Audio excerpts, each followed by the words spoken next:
You are listening to the first annual Halloween special from the Warning Woods. One part of the story will be released for the next 5 days, arriving at its haunting conclusion on October 31st, Halloween. Make sure you subscribe to the Warning Woods on YouTube or your podcast platform so you don't miss any parts of this story or any of the other stories released weekly. If you enjoy the story, please consider writing a review to help spread the podcast to more listeners. Thank you, and enjoy part 1 of the Halloween special.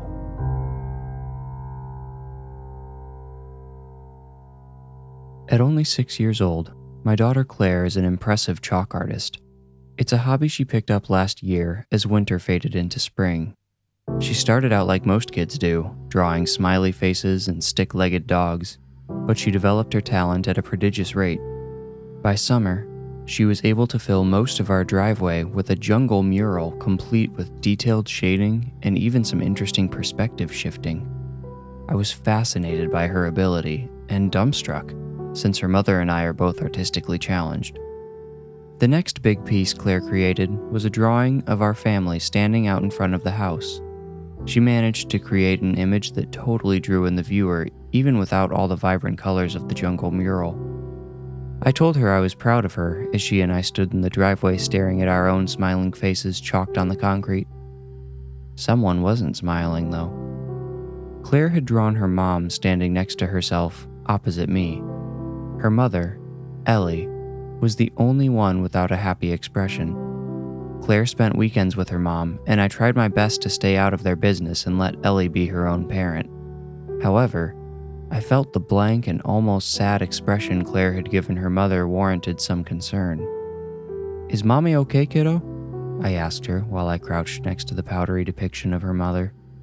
"She looks a little sad in your picture." Claire cocked her head to one side in a dramatic effort to appear deep in thought. I loved her introspective nature. Becoming an amateur artist had given it a little jolt. "I don't think she's sad," Claire said. "She's just really tired. Mr. Wrinkles keeps her awake all night." Mr. Wrinkles? A traffic jam of a dozen questions got stuck between my brain and my mouth. Most prominently, who was this guy spending the entire night in the house where my daughter slept? Why hadn't he been mentioned to me? And one particular question I tried not to dwell on too long: what exactly was he doing that kept Ellie up all night? Judging by the state of the apartment complex Claire's mother lived in, I assumed she wasn't doing very well financially. Believe me, I offered to help her many times for Claire's sake, but she would always turn it down and say she wanted nothing to do with me or my money. Could Ellie be prostituting herself for rent?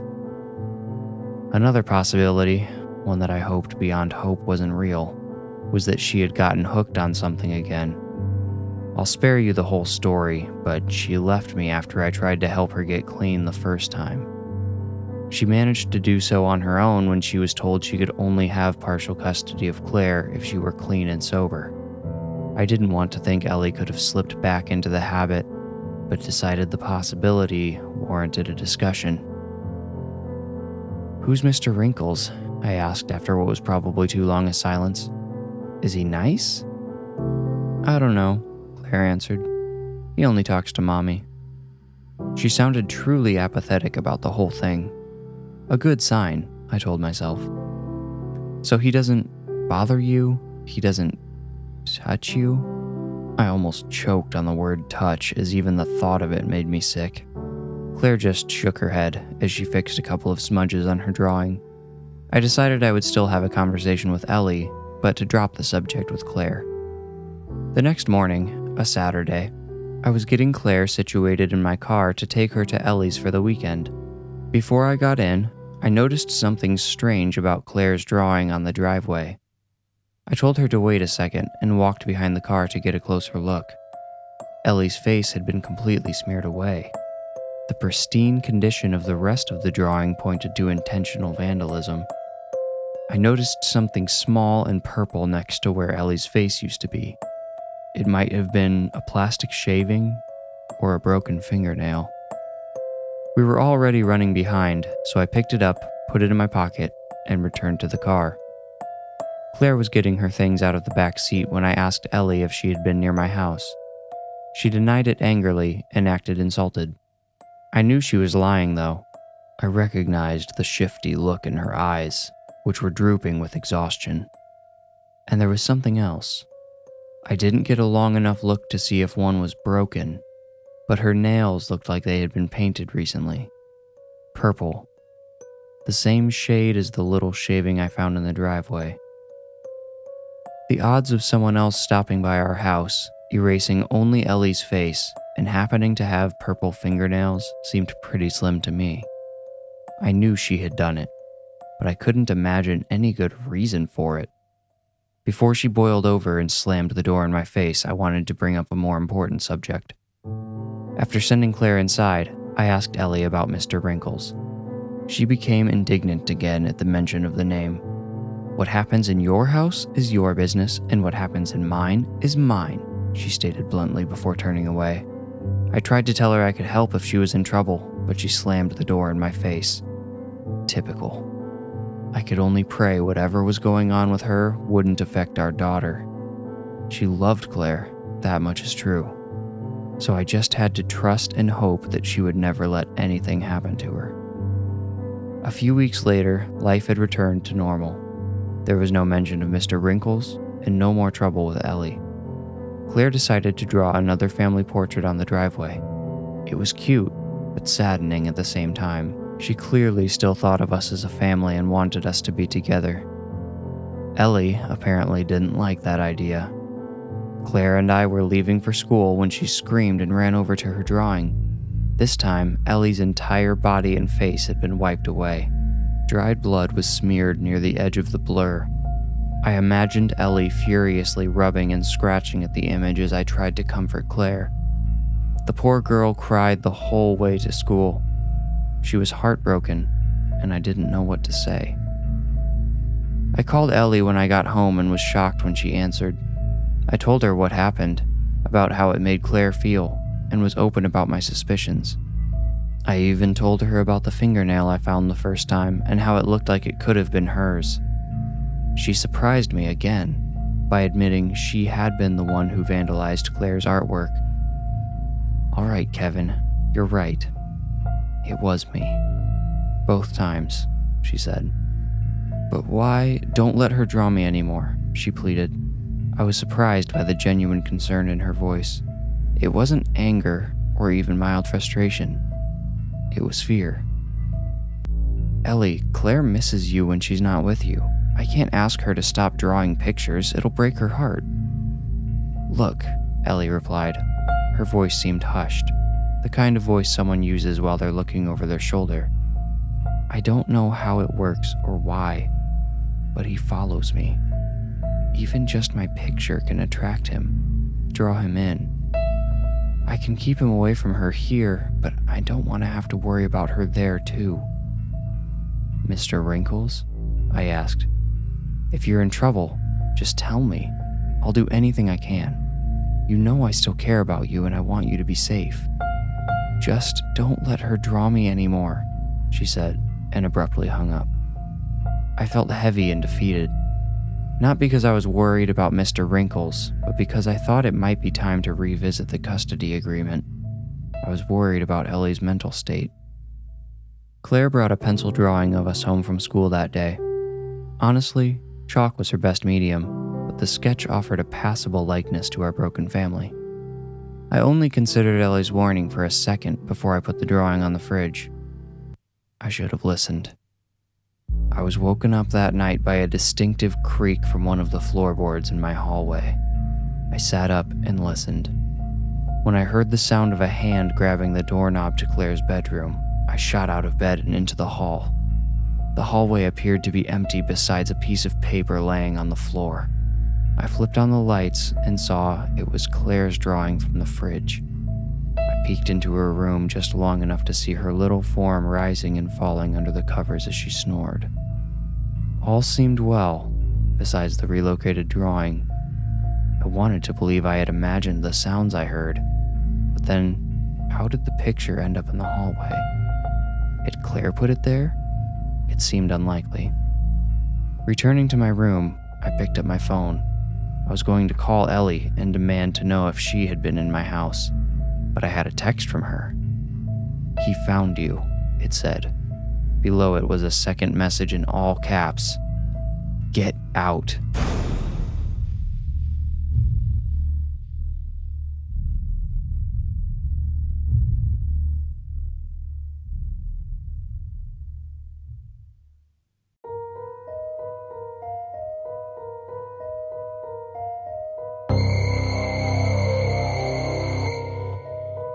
You're listening to the first annual Halloween special from the Warning Woods. This is part 2 of a 5-part story that will arrive at its haunting conclusion on October 31st, Halloween. If you missed part 1, be sure to go back and listen to that episode before this one, and subscribe to the Warning Woods on YouTube or your podcast platform so you don't miss any other parts of the story or any of the other stories that are released every week. If you enjoy the story, please consider writing a review to help spread the podcast to more listeners. Thank you, and enjoy part 2 of the Halloween special. I stared at the text from my ex-wife. "He found you. Get out." Anger and confusion dragged on my tired mind. What game was she playing at? It had to be drugs or some kind of psychotic episode that was causing her to behave this way. There was no rational explanation for why she would keep coming over and messing with Claire's art at night. I knew she had to be hiding close. I had come into the hallway too quickly for her to have gotten far. I replied to her delusional warning, "If you don't come out now, I'm calling the police." I froze and listened. The house was quiet enough that I should have been able to hear her phone vibrate. Too much time passed without a sound, which confused me. Had she turned her phone off? Apparently not, because my phone started vibrating and lit up with the photo of her I assigned to her contact. The screen flickered and flashed. I'd never seen it do that before. I had just taken my phone off the charger, so I knew the battery was fine. It went dark again, just for a second. But when it came back on, the photo of Ellie had been altered.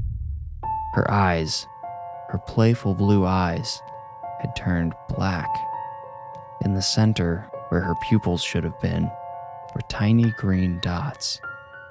I stared at the disturbing image long enough to convince myself I wasn't imagining it. The phone stopped buzzing in my hand and went dark. I looked once more through the crack I had opened in Claire's bedroom door. Someone tall and shrouded in shadows was standing near her bed. His large form was blocking my daughter from view. "Claire!" I shouted as I lunged forward.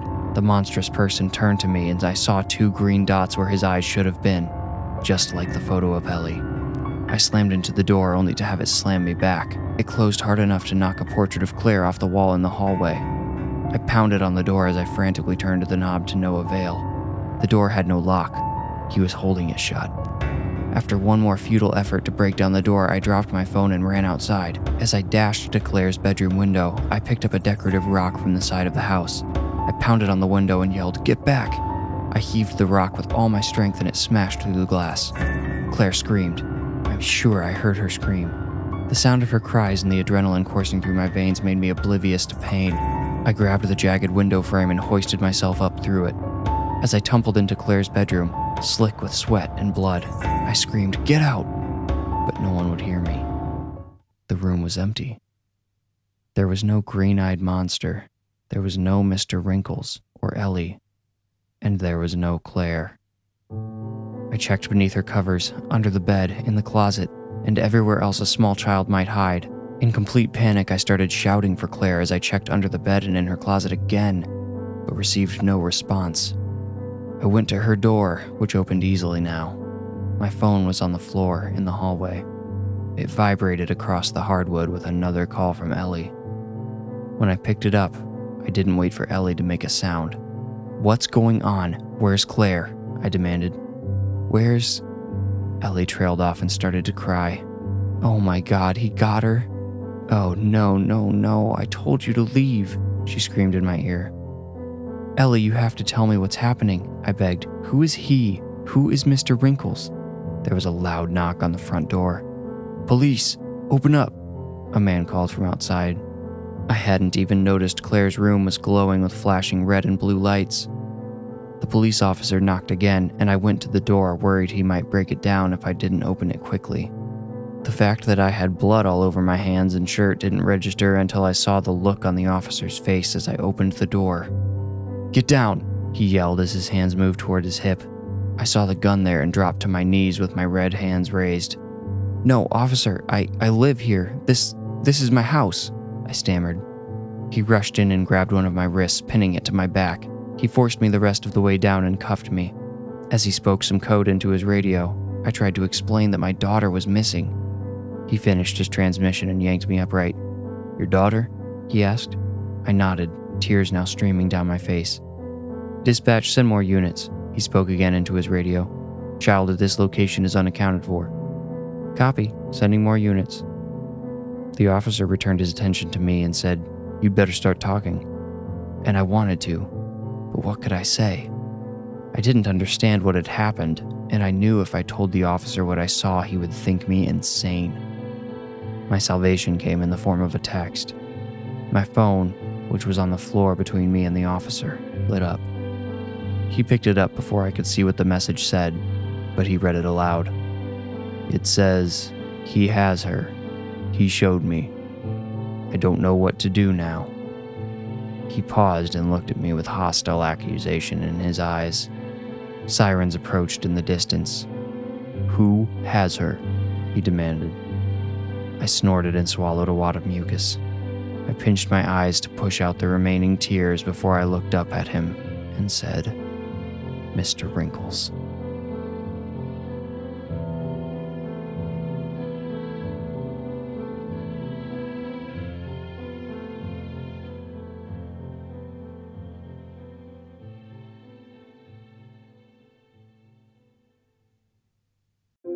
This is Miles.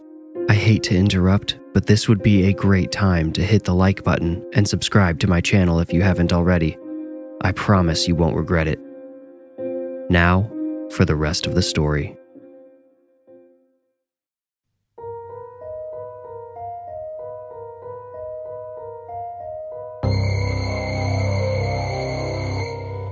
You're listening to the first annual Halloween special from the Warning Woods. This is part 3 of a 5-part story that will arrive at its haunting conclusion on October 31st, Halloween. If you missed any of the previous parts, be sure to go back and listen to those before this episode, and subscribe to the Warning Woods on YouTube or your podcast platform so you don't miss any parts of this story or any of the other stories released weekly. If you enjoy the story, please consider writing a review to help spread the podcast to more listeners. Thank you, and enjoy part 3 of the Halloween special.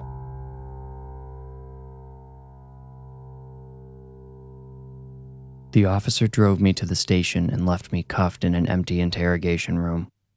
More police had arrived at my house while he was putting me in the back seat, and as I sat alone in the interrogation room, I imagined the police ransacking my home. I knew they meant well. I knew they just wanted to find Claire. So did I, but they wouldn't listen to me. Of course, it's hard to blame them for not believing a story about a shadowy man named Mr. Wrinkles whisking my daughter away in the night. I only wished I could speak with Ellie. Despite her bizarre behavior, I thought she might at least have an idea of where our daughter could be. Her last text had ended with, "I don't know what to do now. Maybe we could figure that out together." A key finally scraped and clicked in the door, and the officer who arrested me entered with a lankier man in a wrinkled gray suit. A detective, I deduced from the late-night crime dramas I frequently fell asleep to. He carried a file in one hand and a steaming paper cup in the other. The whole room took on the cheap aroma of Maxwell House.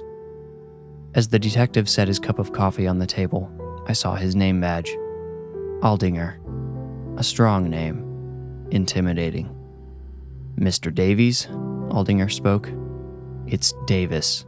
Kevin Davis." "Right. My apologies, Mr. Davis." His voice was devoid of apologies. He drew out the heavy chair across from me and sat down without looking up from the file he held. The officer positioned himself like a statue in the corner where he watched me intensely. Seeing him just standing there infuriated me. Why wasn't he back at the house helping to find my daughter? Officer Jeffries here briefed me on your situation, but I'd like to hear your version as well, if you don't mind, Aldinger finally said. Of course I don't mind, but you need to talk to my wife, Ellie. She tried to warn me about whatever happened to Claire. Your ex-wife, the detective corrected.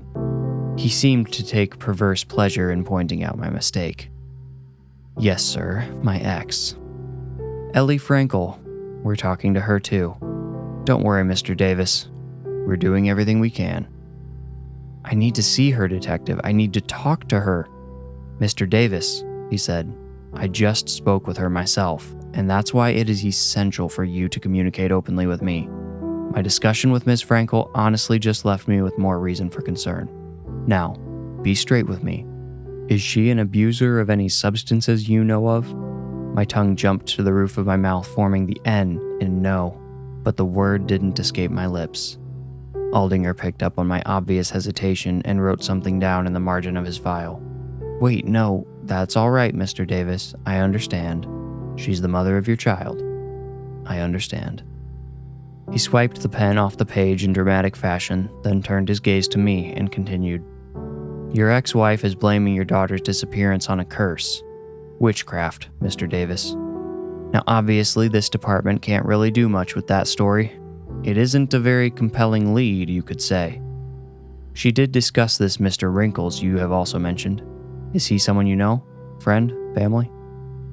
I shook my head while looking down at my interwoven fingers. If the late-night crime dramas were to be believed, everything about my body language was setting off alarms in the detective's mind. The signals were screaming, liar, liar. But I wasn't lying. I was just defeated. I didn't have a better story to offer than Ellie's. If they didn't believe her, why would they believe me? Why would they believe the guy they caught in the house with blood on his hands? I saw someone in her room, and when I tried to get in, he held the door shut, I explained. I went outside and smashed the window. I swear I heard her screaming when I threw the rock. She had to have been in there still. Why don't you sound sure of that? He asked. I noticed one of Officer Jeffries' eyebrows raise in the corner. Well, when I went through the window, she was gone. And that was when Officer Jeffries... Wait, how did you know to come? Jeffries took a step toward me. Dispatch got a call from your ex. She gave him your address and said her daughter was in danger. Then she just hung up. Was all I could utter. I was beginning to see how the situation appeared to these men. So, do you understand our position now, Mr. Davis? Aldinger asked. Look, you can test the blood on me. There's still plenty on my clothes, see? I grabbed a part of my shirt with a dark splotch. It's my blood. I cut my hands on the window, see? I held out my hands. They had each been wrapped in gauze after I was brought to the police station. A little blood had seeped through the porous material, creating ugly red stains outlined with sickly yellow borders. Aldinger returned to Officer Jeffries. Go ahead and bring the lady in, he instructed. To me, he said, we will test that blood. I'll collect a sample, and we'll let you speak with Ellie for a bit. You two we're fine. There won't be any trouble, I assured him. He nodded, closed his file, picked up his now steamless cup, and followed Jeffries out of the room. The officer returned a few minutes later with Ellie. She was cuffed and still wearing her pajamas. Her sleepless eyes were sunken in sickly gray circles. She had clearly been crying, but I had seen her cry countless times. There was something else behind those dreary eyes. As Jeffries closed the door, Ellie sat across from me. Oh, Kevin, what are we gonna do? She asked. She sounded like she might collapse in tears again. You've got to tell me what's going on, Ellie. Who is Mr. Wrinkles and what does he have to do with Claire? Did you see him? She asked. I nodded slightly, just enough to indicate I had. I assumed everything we said or did was being recorded, and I wanted to be careful to remain a credible witness. Hell, I was the only witness and the key suspect. Anything I said could and would be used against me in a court of law. Ellie sighed. She was staring at her lap as I had earlier. I recognized the same defeat I was feeling. I relapsed, she admitted. I couldn't tell you. I couldn't tell anybody. I am so ashamed. She couldn't contain her emotion any longer. She continued with tears running down her cheeks. I was out trying to score when somebody stopped me and gave me a card for an NA meeting around the corner. I didn't go that night, but I did a few days later. This sweet lady stopped me after the meeting. She gave me some line about being where I was a year ago and told her whole story about getting clean and everything. She said she figured out a way to make it easy, to get around all the withdrawal crap, you know? I sat quietly and listened to her talk. I didn't know where her story was going, but this was more than she had said to me the entire time we'd been separated. Anyway, I went to her apartment the next day because she said she would show me what she did. She seemed normal, safe. She made me feel safe. She gave me some nasty tea she made herself and sat down on her couch. Then she said a prayer. It was in Latin or something. I started thinking she was some kind of religious nut or something. I left when she was done and felt fine. Like, actually okay. I didn't have any cravings or nausea. I felt good. I felt good for the first time in forever. I really couldn't see where she was going with all of this. I didn't understand how it related to Claire's disappearance. My frustration must have shown because Ellie apologized. I'm getting to it, I promise. It's just, this is really hard for me to talk about, you know? I reached my cuffed hands across the table and Ellie copied me. Our fingers embraced, the first physical contact I'd had with her since before the divorce. Whatever she did to me has nothing to do with drugs or recovery. I think she put a mark on me. You know, like, for the spirit world. Why would she do that? I asked. I don't know. I can't explain any of this. All I know is that the good feeling wore off pretty soon after I left, and that's when he started showing up. That's when I started to see Mr. Wrinkles. The first time was after I took a shower that evening. I was alone in the shower, obviously. But when I pulled back the curtain, I saw him standing right next to me in the mirror. So he's a ghost? No, I think he's something much more evil. He's attached himself to me somehow. I feel like he's always right behind me. I started seeing him in old photos and things, so I took all that stuff down and put it away in the storage. Doing that seemed like it weakened him somehow. It's hard to explain, but that's why I had to keep erasing myself from your driveway. Were you watching my house? I wondered aloud. Ellie tilted her head towards the light above us because she couldn't look me in the eye.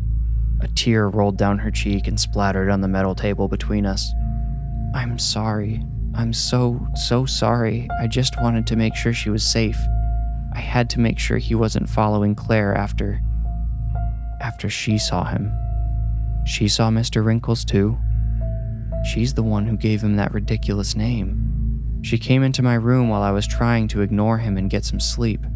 I pretended everything was normal until she asked me who my friend was. Oh, Kevin, I'm so sorry. Ellie collapsed into an inconsolable, quaking mound. The chains of our cuffs rattled against the table as she shook it in the throes of grief.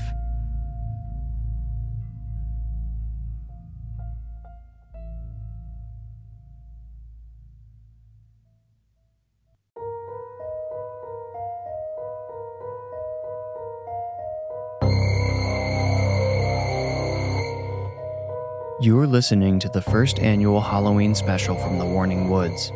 This is part 4 of a 5-part story that will arrive at its haunting conclusion on October 31st, Halloween. If you missed any of the previous parts, be sure to go back and listen to those before this episode, and subscribe to the Warning Woods on YouTube or your podcast platform so you don't miss any parts of this story or any of the other stories released weekly. If you enjoy the story, please consider writing a review to help spread the podcast to more listeners. Thank you, and enjoy part 4 of the Halloween special.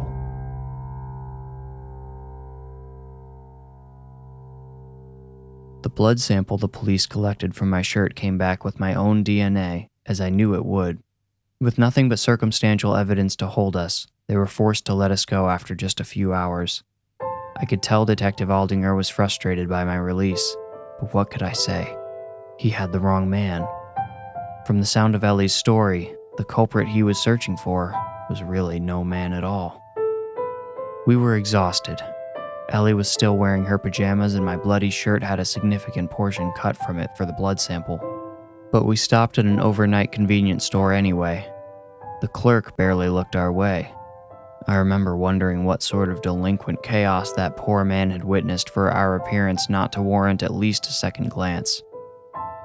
After purchasing 2 black coffees and 2 of those canned triple espresso drinks, Ellie and I drove back to my house. My home, the crime scene. Police tape had been put up around the perimeter and crisscrossed on the shattered window. I expected Ellie to cry again, but she sat in the passenger seat of my car as pale and emotionless as a ghost. "I just can't believe this is happening," she said. Neither could I, but it was happening. The proof was right in front of us, right at the end of the yellow beams from my headlights. I wanted to say something comforting, but then Detective Aldinger's voice replayed in my brain. "Your ex-wife." Yes, sir, my ex. That she was. The fear and grief had temporarily brought us together, but I couldn't allow my feelings to overcome me. When we got Claire back, Ellie would return to her shabby apartment and leave Claire and I wishing we could be family again. I shut off the car and made the first move to get out. When I wasn't looking, Ellie reached over and placed her left hand over my right. She squeezed a little and said, "Be careful, Kevin. He stays close to me. Whenever you're around me, you need to be very careful." I sucked in my resolve and stepped out of the car. Ellie did the same. We paused together in front of Claire's chalk drawing. Ellie crouched and ran her finger along the outline of our daughter's face. When she stood, she almost wiped her fingertip on her pajama top, but hesitated. She stared at the tip of her finger as if the colored dust was actually a part of our daughter, a piece she couldn't just wipe away. "Ready?" I asked. She responded with a brief, embarrassed smile and a nod. I stepped over the police tape, and she slipped under it. We crunched half-frozen grass as we crossed the yard. The shattered windows seemed to be pulling us in. I felt as if it might swallow us. Ellie stopped suddenly and put a hand on my chest to stop me too. Something crunched the grass behind us. A footstep. I turned to see who was following us, but no one was there. Ellie's eyes were shut so tight they were pulling the rest of her face up toward them. She was shivering, and not because of the cool night air. He's here," she muttered. An uncontainable rage burned in my chest at this announcement. "Oh," I yelled into the night, "he's here, is he? Mr. Wrinkles, is that you?" Ellie clawed at my shirt and hugged my arm. "Don't do that, don't antagonize him." I ignored her. "Where's my daughter, you creep? What did you do to her?" A tinkling sound of glass made me spin around on the spot. A few loose shards must have fallen from the window. "Daddy!" I stood dumbfounded at the sound of her voice. I think Ellie screamed, but everything seemed muffled and dull in that moment. It had been Claire's voice, of that I was sure, but it sounded distant. It sounded like she was at the opposite end of a long tunnel and playing with the echo. "Claire?" I stammered. A new voice echoed down the tunnel with a horrible laugh. Claire's bedroom didn't seem to be on the other side of that window anymore. The window was the entrance to the void, an endless abyss. The pillowy shroud around me vanished, and this time I definitely heard Ellie scream, "No! Oh God, no!" She ran through the front door. I followed Ellie into my ransacked home. The police had certainly done a thorough job and left me with the job of cleaning up. Of course, in that moment, I barely noticed the mess. I was chasing Ellie down the hall. The hallways seemed to morph and stretch. The door to Claire's bedroom was like a star flying away from us at light speed. I guess that was the time-slowing effect of adrenaline. After a brief eternity of running, everything snapped back in place like a rubber band. I collided with Ellie when she stopped in front of Claire's door. We paused to listen. For what, I do not know.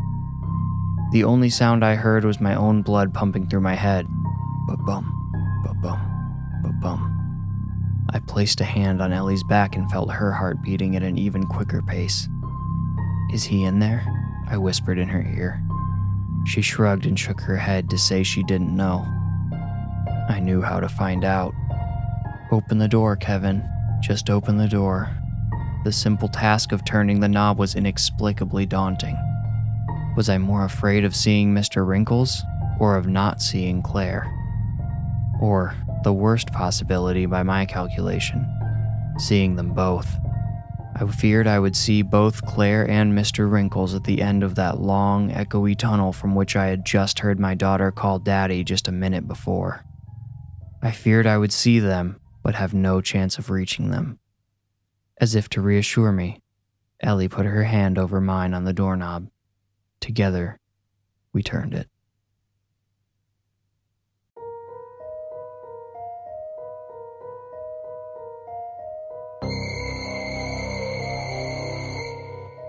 You're listening to the first annual Halloween special from the Warning Woods. This is the final chapter of our story. If you missed the previous 4 parts, be sure to go back and listen to those before starting this episode. If you enjoy the story, please consider writing a review to help spread the podcast to more listeners, and subscribe. Happy Halloween, treasured listeners.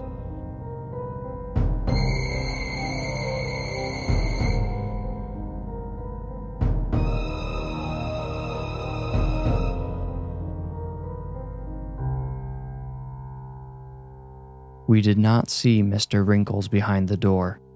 We didn't see Claire either. Cold air from the broken window blasted us as we entered the empty room. It was just as I had left it, except for one horrifying detail. "These are all the pictures I got rid of," Ellie said to herself as she scanned the walls. Claire's bedroom walls were covered in framed photos of various sizes. Some were family portraits, others were of only Ellie and Claire together. A few were just photos of Ellie with her friends or other family members. There were even a few of Claire's drawings. Every image had one thing in common: Ellie. How? I wondered aloud, stepping into the center of the room. Hundreds of Ellie eyes seemed to follow me. I got the uncanny feeling she was watching me from every angle. There was something off about the photos, though. In each one, her eyes were just a little too green. I turned around to face the real Ellie. She hadn't moved from the doorway. Her eyes, her real eyes, met mine with panicked desperation. His hands were on her shoulders. Mr. Wrinkles was standing behind her. All at once, the dozens of photos fell from the walls in a cacophony of clattering wood and shattering glass. A sadistic smile crept across Mr. Wrinkles' ancient face. I immediately understood why Claire had given him that name. He was aged far beyond the condition of an elderly man. The deep lines that covered his skin were marks of an infinite age. His face made him seem as old as time, but he stood tall and strong just the same. An aura of power surrounded him. Power and seething hatred. I saw the already pale skin near Ellie's collarbone grow whiter as the towering man gripped her tighter. His jaw remained in place as the rest of his head tipped back and a whistling moan slithered out of his throat. At the tail end of the moan came the familiar echoey cry, "Daddy!" His head rocked back into place and I saw Mr. Wrinkles' eyes had transformed into hollow portals. Ellie let out a muffled whimper, but I couldn't look away from the 2 swirling lenses in the man's face. I thought, no, I definitely saw Claire where his pupils were just a moment before. Each eye reflected that endless ethereal tunnel, and my daughter was stumbling hopelessly at the end of it. "I'm here, Claire," I shouted in a deep, coarse voice I had never heard come from myself before. The world around me no longer felt real. Every instinct of self-preservation evaporated. Even the immediate danger threatening Ellie faded into the background. All that mattered was the little girl at the end of that tunnel. Then, with a blink, the man's eyes returned. The image of Claire was replaced with a hostile green glare. Ellie collapsed, unconscious. Her limp body was all that stood between me and the malevolent being. His hideous face dared me to make a move. Abandoned by any concern for my own life, I lunged across the room. He didn't flinch. I nearly tripped as something caught my ankle, and the stumble brought me within 6 inches of Mr. Wrinkles. He looked down upon me with those hateful emerald eyes, and a vengeful grimace caused his face to wrinkle even more. "No, Kevin, wait," Ellie groaned. "For what? He has Claire." The venom in my voice did not faze the giant man before me.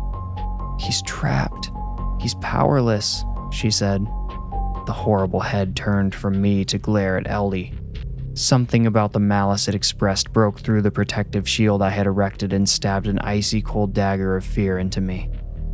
"He can't hurt you," Ellie continued. "He's here for me. Just me. Claire is part of me, but that's it. Just a part. He needs me. My blood. My flesh. Me." Mr. Wrinkles' grimace morphed into a smile. He tried to step around me as he reached down toward Ellie. I didn't understand how she knew it, but somehow she had connected the dots and unlocked the evil secret, the horrible key to our daughter's return. Without thinking, I dove down and covered Ellie's body with my own. I wrapped my arms around her tightly. "No, you can't have her," I shouted. I felt an unnatural cold wind coming from all around. It seemed we were trapped in the eye of a tornado with death and destruction swirling around us. I kept clinging and shouting, "You can't have her, you can't have her." The relentless wind stole my voice, but my hold on Ellie remained firm. I clutched the fabric of her pajamas and squeezed my arms and legs around her trembling body. Then the gale began to wane. It faded to a whimpering wind, then a gentle breeze. With a final whistle, the room became still again. My arms were still wrapped tightly around the body beneath mine. "Daddy?" I heard Claire's voice ask for me again, but the hollow echo was gone. It sounded clearer, more present. It was coming from underneath me. I opened my eyes to look around. There was no sign of Mr. Wrinkles. I relaxed my arms and sat back on the floor. There she was, Claire. It was her I had been holding. Where Ellie had been just moments before, I now saw my little girl looking fearfully dazed in her disordered bedroom. "Claire," I shouted with relief and drew her close. "Oh, Claire, are you all right?" She sniffled and choked. Her little arms felt so cold. She was shivering or trembling. "He took Mommy away, Daddy. Mr. Wrinkles took Mommy away. My wife, not my ex-wife, that is not the way I think of her now, gave herself up to save our daughter. Any wrong she may have done in the past, any pain she caused, was erased as far as I'm concerned. I've dedicated every waking moment, any time I am not with Claire, to learning the origins of Mr. Wrinkles. I've tracked down that Narcotics Anonymous group where Ellie met the woman she believes started all of this. No one there remembers that woman. I don't know her name, what she looks like, or where she lives. All I know is that I have to find her. I have to force her to help me get Ellie back. I have to make sure at any cost that she stops whatever game she's at. I have to make sure she never sends Mr. Wrinkles after another living soul.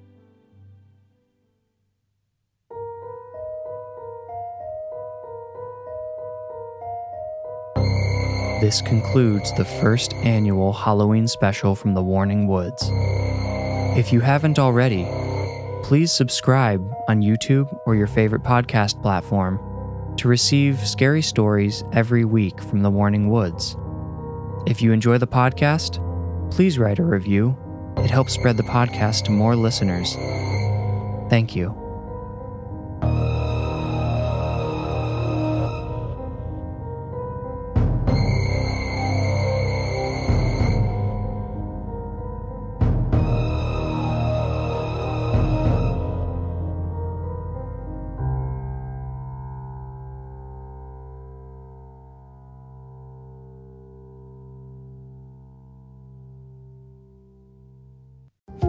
If you enjoyed this story, please leave a like and subscribe to my channel. You will get a new story every week if you do. If you feel ready, meet me here next week for another journey into the Warning Woods. Thank you for listening.